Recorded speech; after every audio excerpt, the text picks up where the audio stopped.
أعوذ بالله من الشيطان الرجيم. بسم الله الرحمن الرحيم.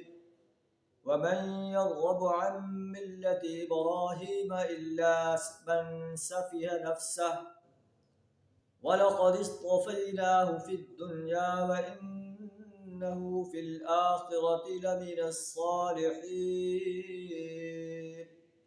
صدق اللہ العظیم۔ سورہ البقرہ آیت نمبر 130 آپ کے سامنے تلاوت کی، جس کا ترجمہ کچھ اس طرح ہے: وَمَن يَرْغَبُ عَن مِلَّةِ إِبْرَاهِيمَ، اور ابراہیم علیہ السلام کے طریقے سے کون نفرت کرتا ہے؟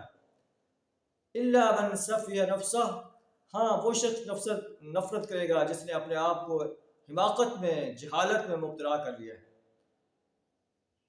وَلَقَدِ اصْطَفَيْنَاهُ فِي الدُّنْيَا، ابراہیم علیہ السلام کو ہم نے دنیا میں چن لیا تھا اپنے اس کام کے لیے۔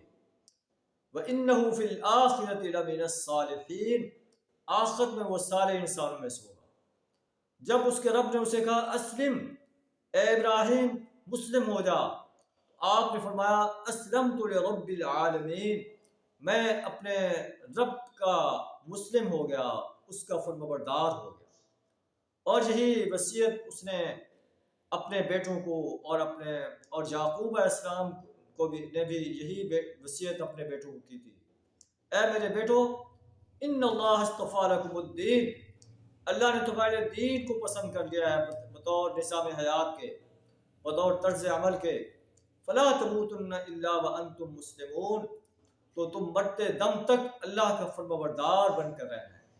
اللہ سے دعا ہمیں بھی مرتے دم تک اپنا مسلم بن کر رہنے کی توفیق عطا فرمائے۔ وآخر دعوانا الحمد للہ رب العالمین۔